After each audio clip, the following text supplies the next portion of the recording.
Hello, everyone. Well, first of all, thank you for staying with us. And I want to introduce the next conference, that's the future of tourism in time of pandemics, opportunities and challenges for the Mediterranean countries. First of all, I would like to say a few data about the contribution of travel and tourism to the GDP of the world. During 2019, the contribution of tourism and traveling to the GDP worldwide was over 9,000 billion of US dollars. We are talking about a huge amount of money that now is at risk with coronavirus. And that's the reason because we wanted to invite to Chérifa Lakhoua. She's the president of the International Association of Hospitality and Tourism and general coordinator of the Tunisia Hospitality Symposium. Are you there, Chérifa? I think we've got a problem with your audio. What? No, I can listen to you. Welcome. Are you listening to me? Yeah, I do. Okay, good.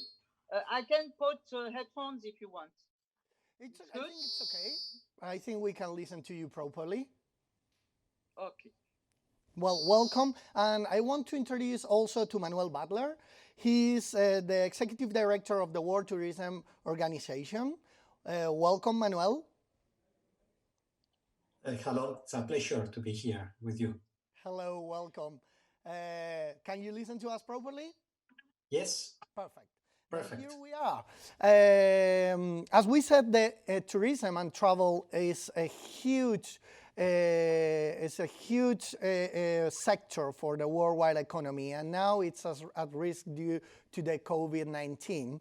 We are going to talk a little bit about the impact of COVID, but I want to talk also a little bit about how is the current situation of tourism and traveling, not just in the world, but of course between the European Union and the MENA region. We are allies. We are neighbors in some cases. We travel and visit each other very often. So just let me throw the first question. How is the tourism, or how was the tourism before COVID between European Union and MENA region? Whoever you want. The situation pre-COVID, pre-COVID-19 was a very good situation. After years of struggling because of the not good situation about security, happily and luckily, in the latest 3 years, they have recovered the MENA region, the flows of the European, mainly of the Schengen area, plus United Kingdom, tourist flows to these countries. You know that there was a lack, not a lack, but a serious crisis due to the reasons that I have pointed out before until 2017, 2016, and luckily the situation has reverted those years, and we are previously to the COVID-19 in a very good direction, in a very good progression in the flows from the European countries and all the MENA region. The COVID situation, of course, has altered worldwide, as you have pointed out, and now after April was the worst month worldwide. April, May. I said always that the statistics they have seen in several countries with zero international tourist arrivals was something I couldn't imagine in my over 30 years of tourist experience. But the situation that now is much better. Of course, the recovery will be take a long time. Will be not from taking a V shape but an asymmetric V shape.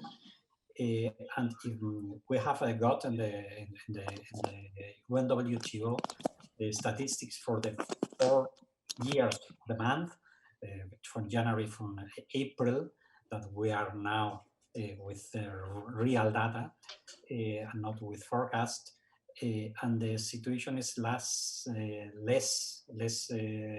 worst in the MENA region for the African, for the North African countries and the Middle East countries.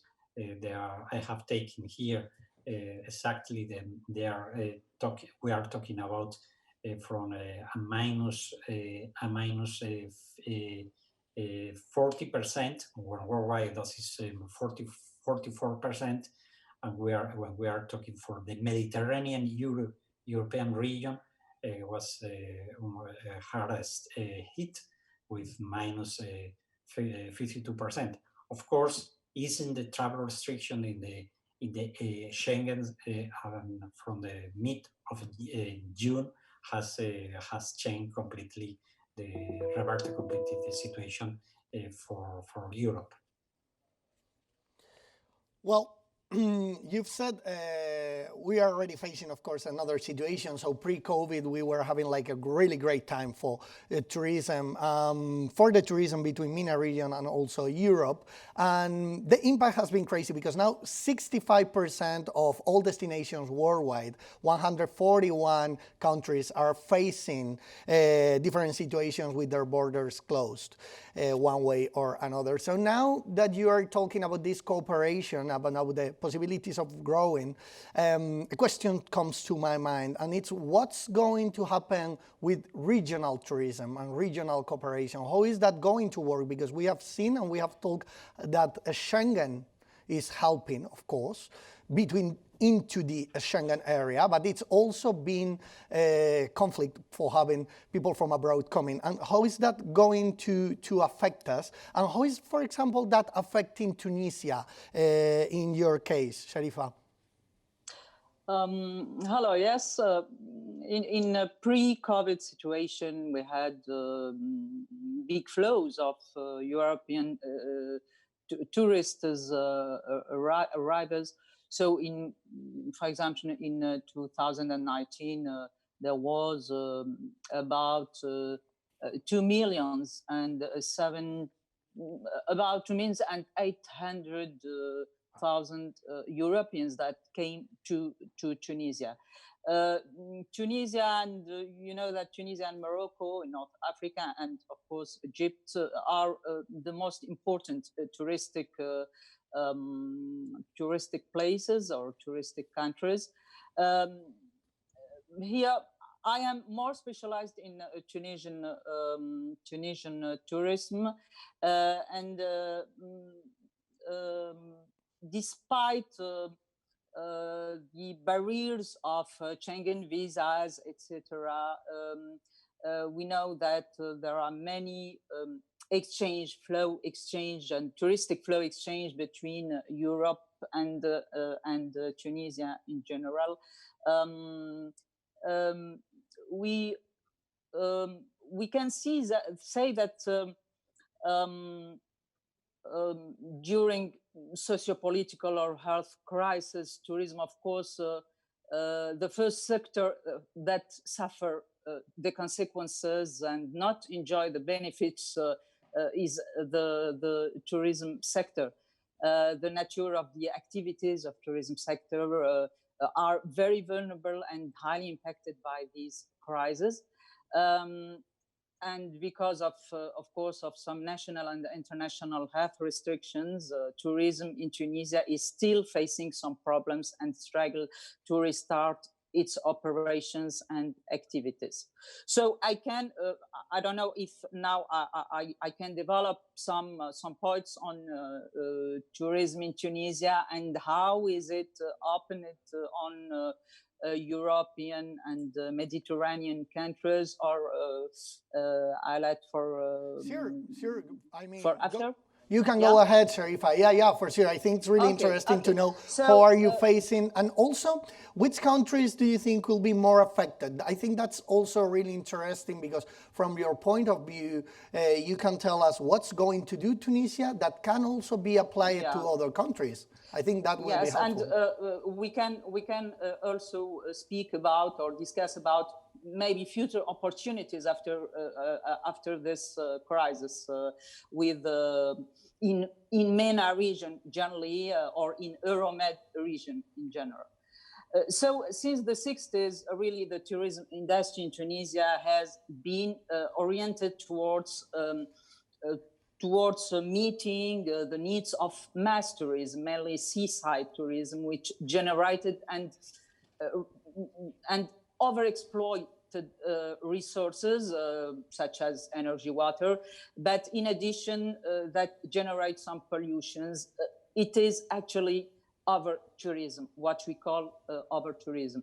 In Tunisia, the tourism provides and offers mainly international seaside resort clientele whose arrivals and destinations choices depend on international tour operators, which really weakens the position of Tunisian tourism operators, however.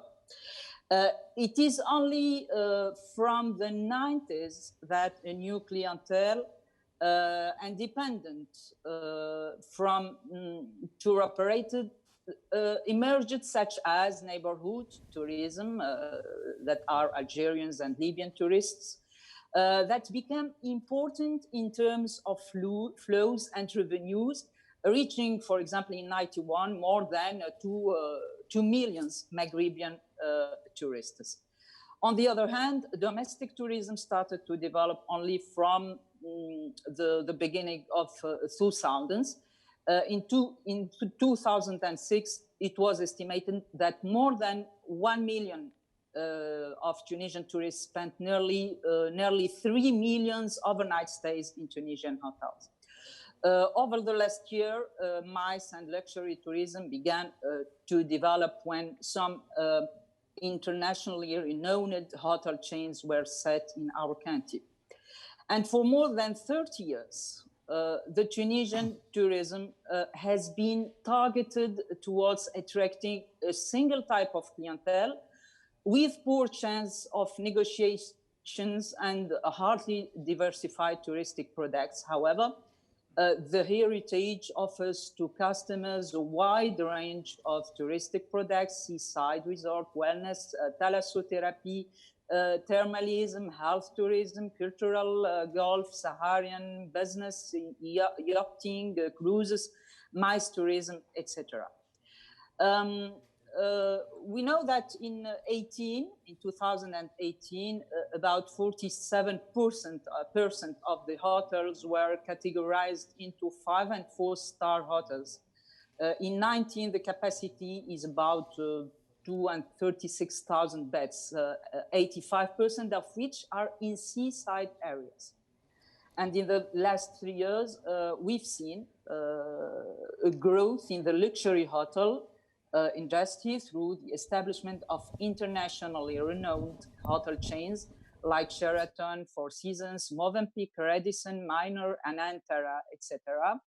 And the emergence of new types of accommodations such as guest house and bed and breakfast in the various tourist towns, mainly the Medina of Tunisia.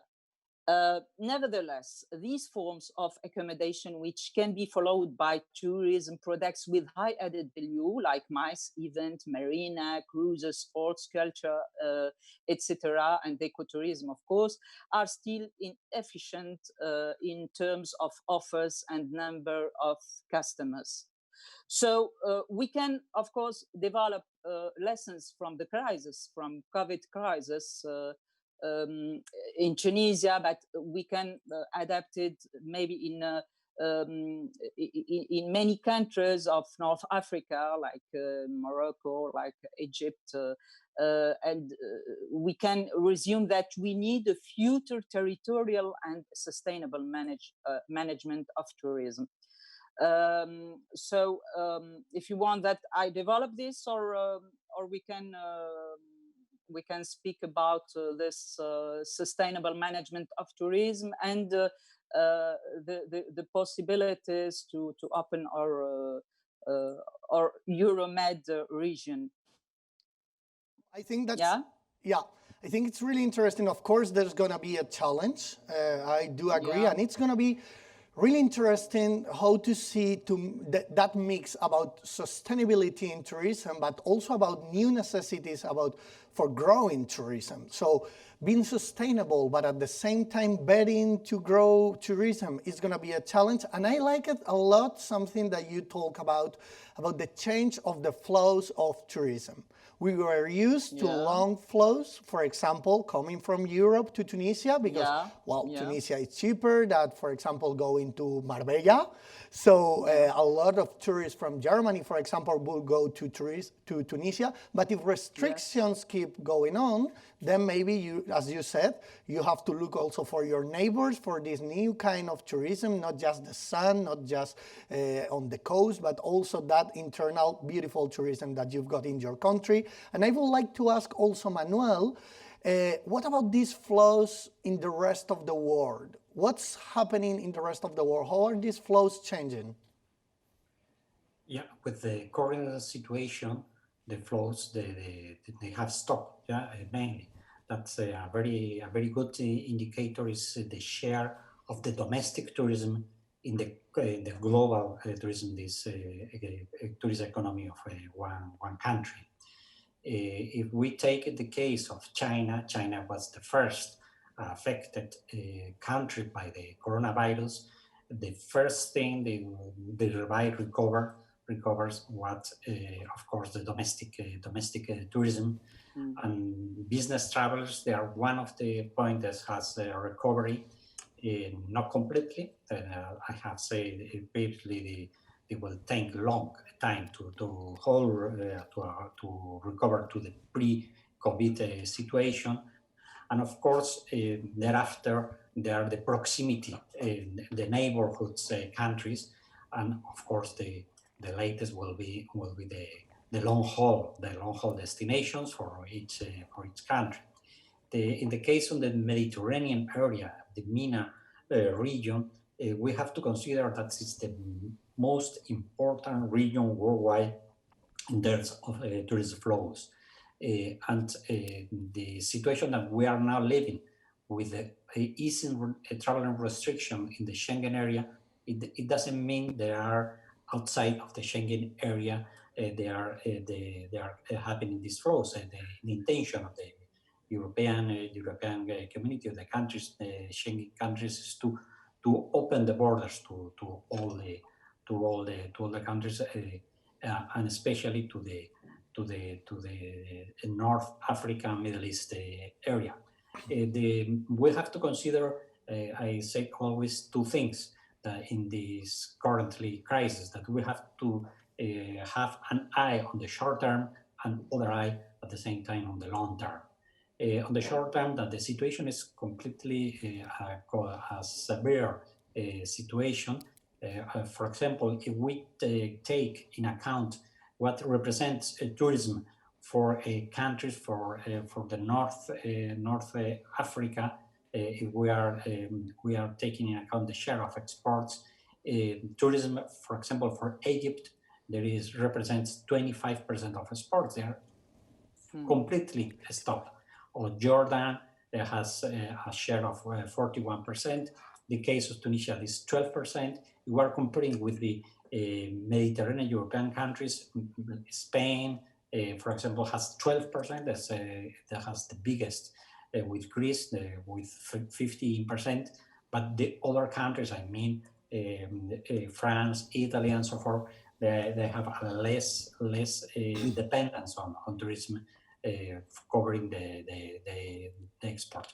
On the long term, of course, the way, and we have to build from today on, the way is for the new normality is the sustainability and the innovation. And we are completely experiencing an acceleration of the mega trends they were there.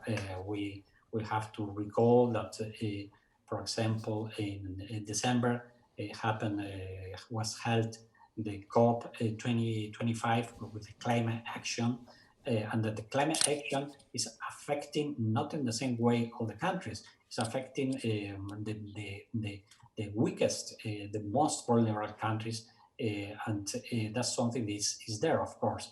And the same way, if we take, for example, digitalization, we know that in this pandemic, in 2 months, the world has changed dramatically and has advanced in digitalization 2 years.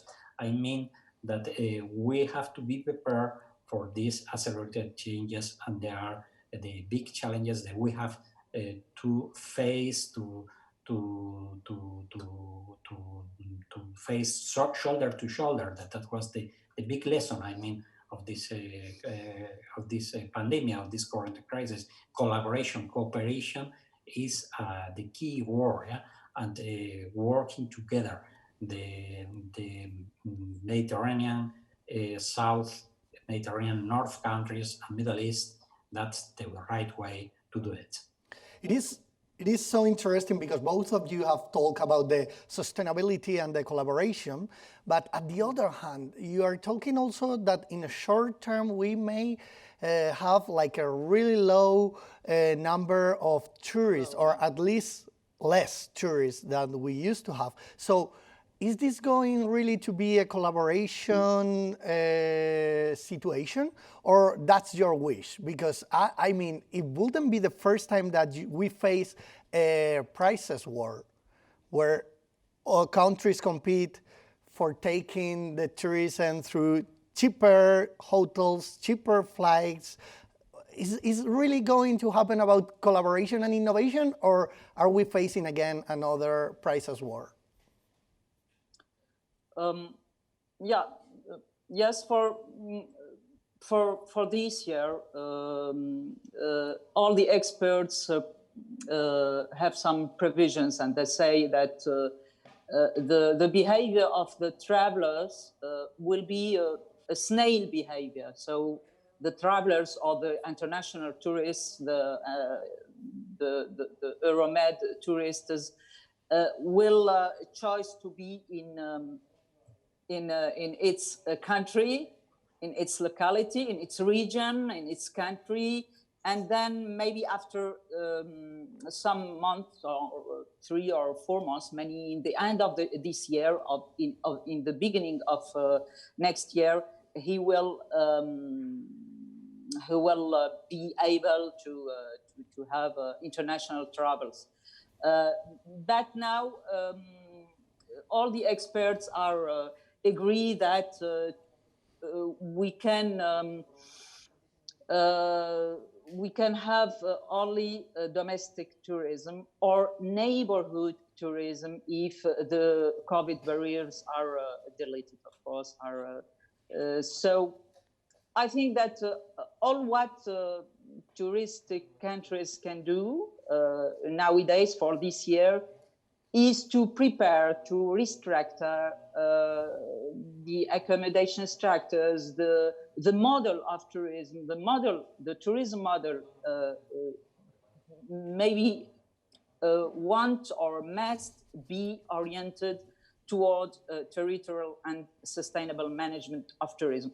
Of course, this model won't be, will be the complementary of the ancient model.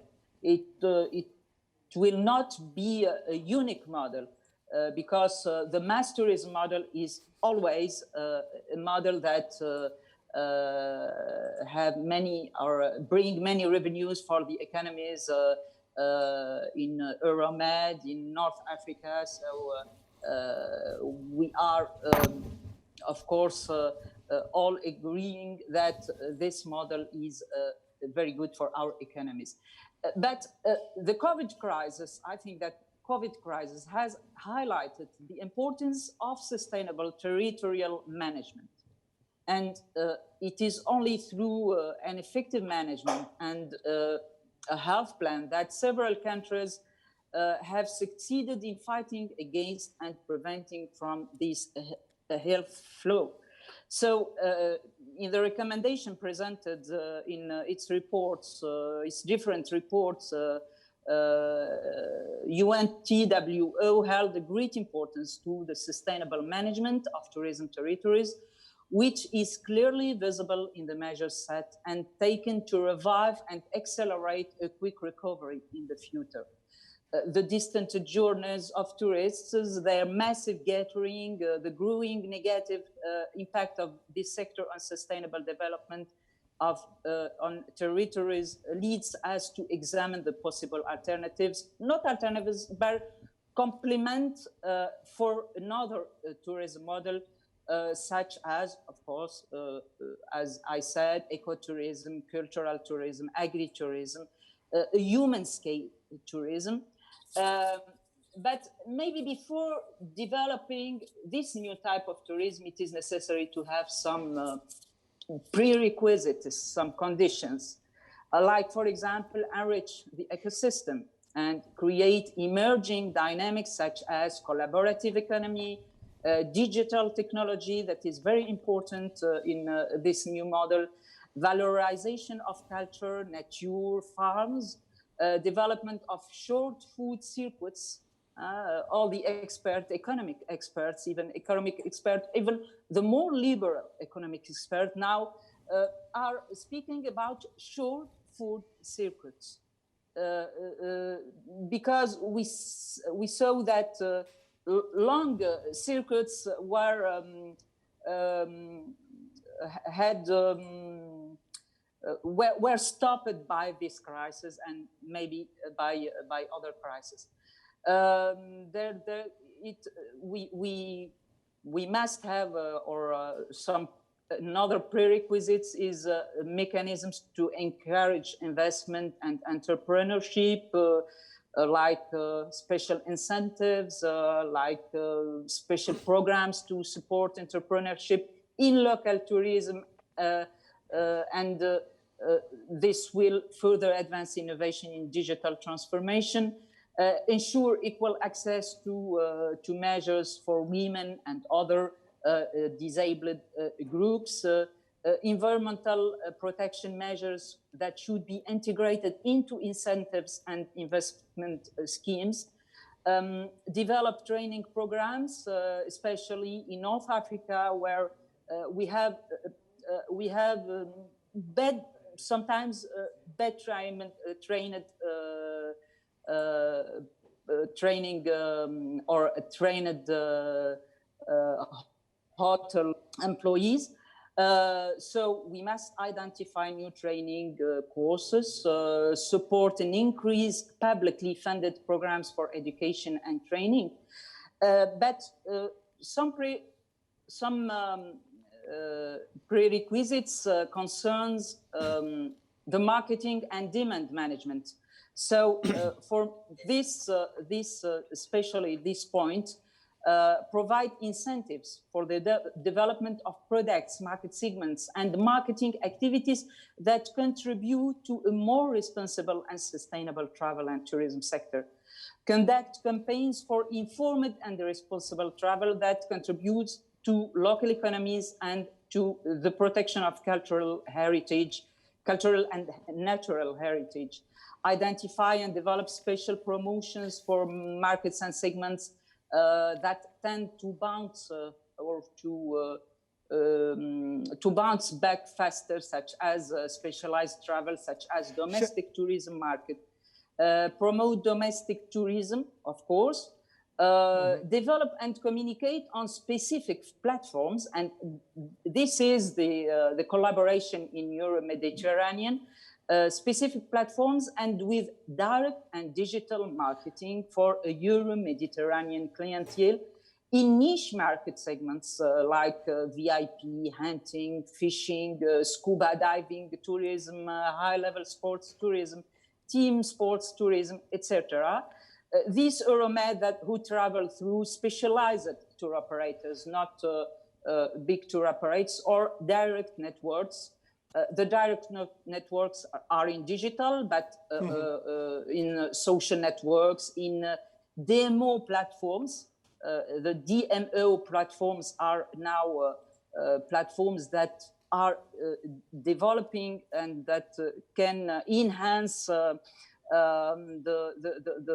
tourism capacity of a region, of a territory. In Tunisia, for example, we have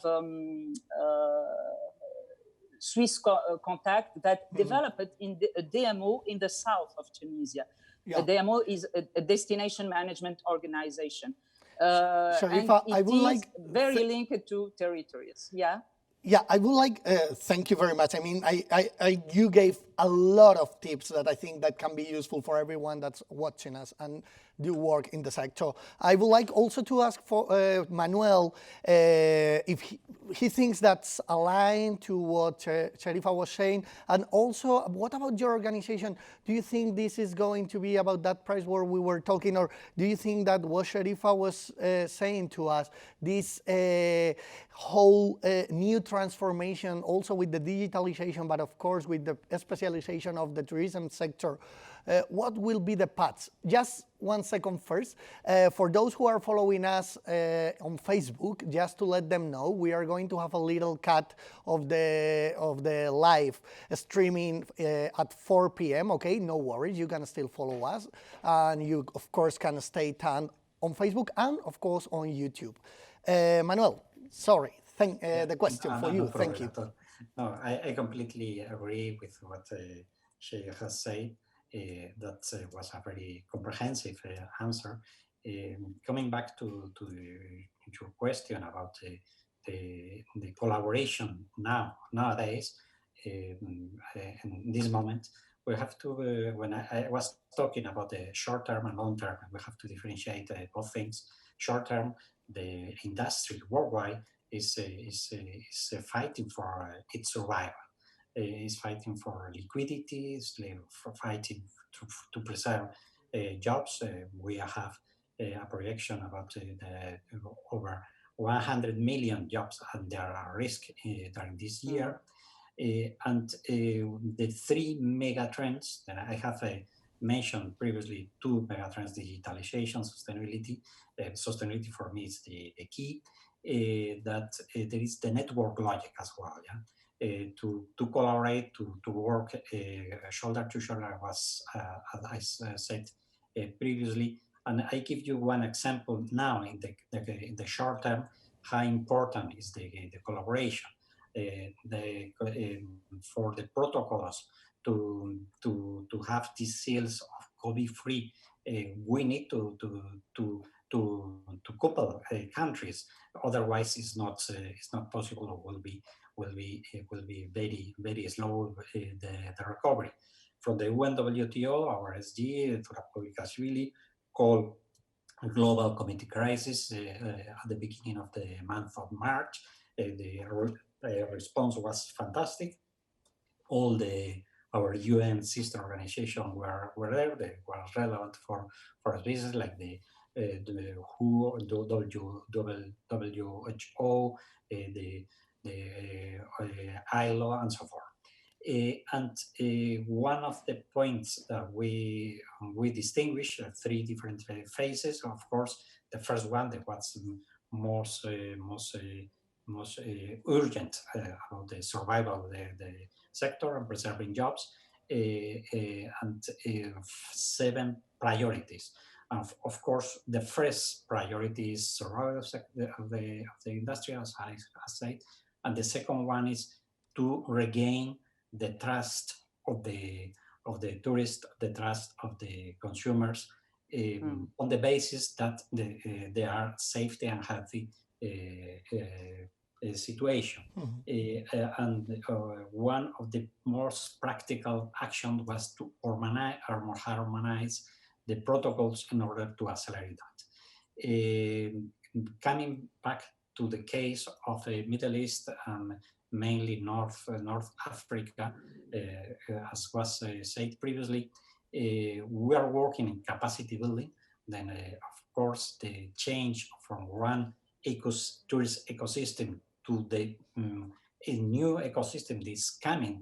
We can see some lines of the new ecosystem, but we haven't a crystal ball that is in developing digital skills, working very closely with the IFC. The IFC, one of its points is to create new markets, and we are seeing that attracting investment is key for the North region, especially the FDIs, the foreign direct investment, developing new infrastructure and new resorts. But from of the scratch, highly completely sustainable. And I give you another example. I have talked about the COP25 in December, but if we and was mentioned now by the other speaker that over tourism, the hotspots in tourism, it was one of the biggest problems that we have had, especially in Europe. But it has to do, of course, with the development of the tourism. So the social aspect of the tourism, the social sustainability of tourism is completely key. For example, as she was said, the integration of when we are talking about a more inclusive tourism, that is not only the vulnerable groups, but the integration of the local economies in the tourist value of chain. So both of you do agree in the long-term challenges. We've got digitalization, we've got sustainability and collaboration. But in the short term, as you said, first of all, we need to reactivate the tourism. We have to create those common protocols. We have to create those safe spaces for the tourists in order to visit again those countries we would like to visit. I think we've got a question. Let me introduce our co-host, Natalia. I think we've got a question, right, Natalia? Yes, we do. Laura Evangelist from Spain. She wants to know if there is some concern related to the tourism in the Maghreb region. Do you think that Morocco, Tunisia, and Spain should establish a bilateral agreement? Well, either of you can answer this because, I mean, you know a lot about Tunisia, Chérifa, and of course, Manuel, you know a lot about Spain. Yeah, but I hope so. Yeah, good, Manuel. Sorry. Oh, you first, please. No, I don't. I didn't heard about special agreement with the Spain. You know that, of course, between Morocco and Spain, there is some special agreements because of proximity, of geographic proximity, and it is natural proximity. We have some, in Tunisia, we have some agreement with Italian that are as geographic near Tunisia as Spain is near Morocco. But you know that generally when we develop tourism with a country, with European country, first of all there is the official and political constraints that we must respect, like visas, like now barriers, COVID barriers or health barriers, etc. And then there is a relation with operators, with private operators, tour operators in Spain or in Germany or in France or in Italy. And so I think that tourism sector is the more private sector in each country. Yeah. It is more private than public. So I don't see that agreements can give more than the relations between tourist operators in Tunisia and tourism operators in Spain. Of course, there is some visits, official visits from our ministers, from our officials to Europe, to many European capitals, but really participations in the salon, in the fairs, etc., are very, very important for Tunisia as a brand and for all operators, tourism operators. But I think that it is important to stress on the territories management of tourism now in North Africa. Yeah. This territories management will give maybe some liberties and some comment dirais-je, some marge de manœuvre, some more possibilities and more opportunities to territories to have agreements maybe with other territories in Spain or in Italy or in France or in Germany, and to develop their brand, to sell their brand, to promote their brand, the territories brand, etc. For example, if I take the example of Tunisia, Tunisia is the rare touristic country in the world that is not branding its territories. Yeah. He has two brands that are two or three brands that are Tunisia, inspiring Tunisia, and maybe Chérifa, that is the island of Chérifa.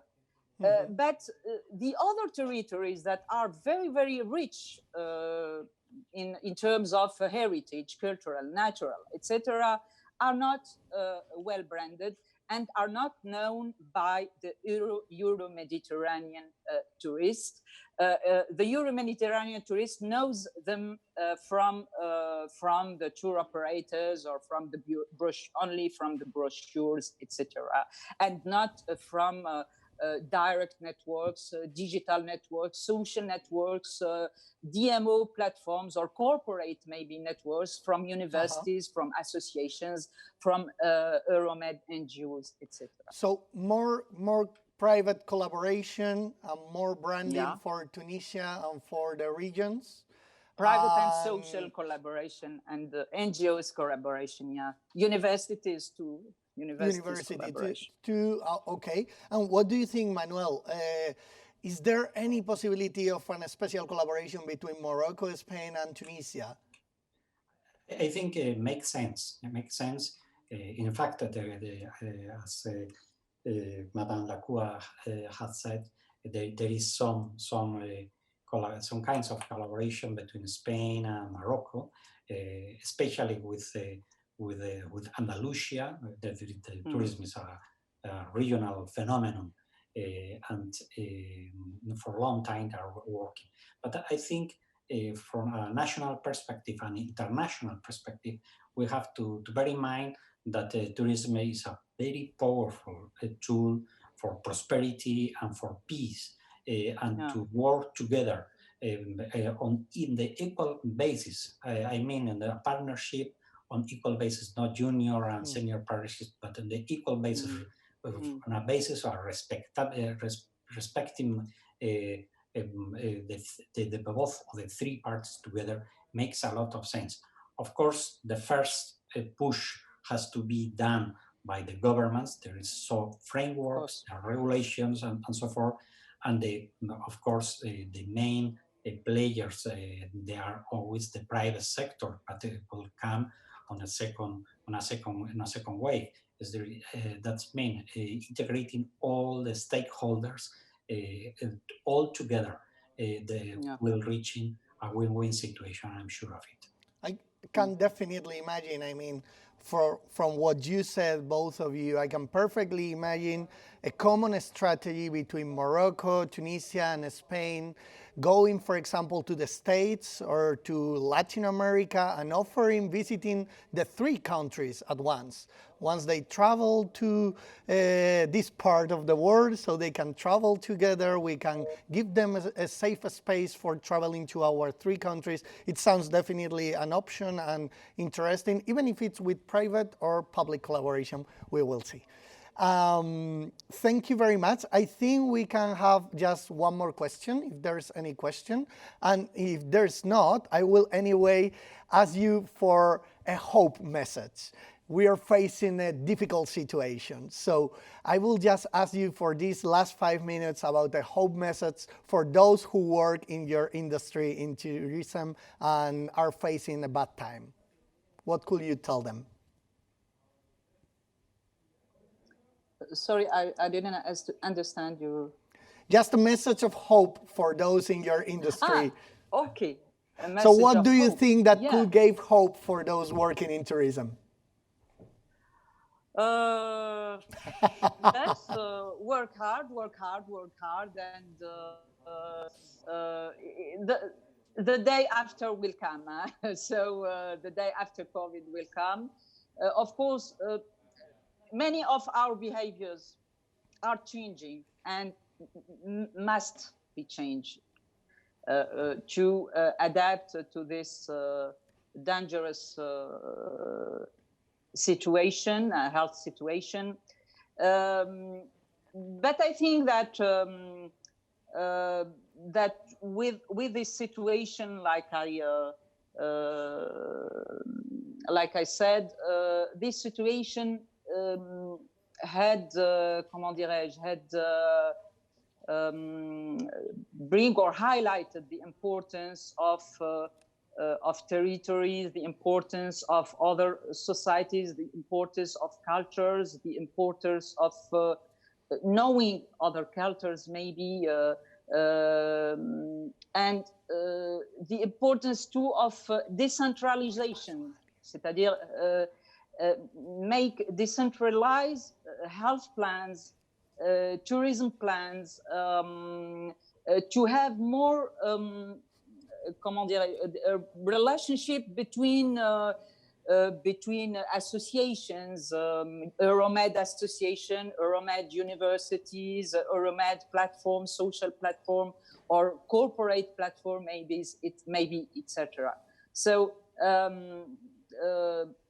it is important to see the tourism as a mass, but now it is more important to see the tourism as territories, as cultures, as differences, as human relationships. Great. So collaboration and the light will come. That's the hope message. What about you, Manuel? What can we say to those facing difficult times? We are living very hard times. We know it. But tourism is a necessity for humankind. Tourism is an industry of future. We have to bear in mind that is an industry for future. Then we will come back for a better tourism, a more inclusive, a more sustainable, a more innovative, and a more resilient tourism. Will be for benefit of all the residents and for tourists. So let's take this problem as an opportunity. Thank you very much, both of you, for being here, for accompanying us. You are both amazing experts on tourism, and we are so happy to have you. For those who are staying watching us, just stay tuned because we are still having another really beautiful talk. Thank you.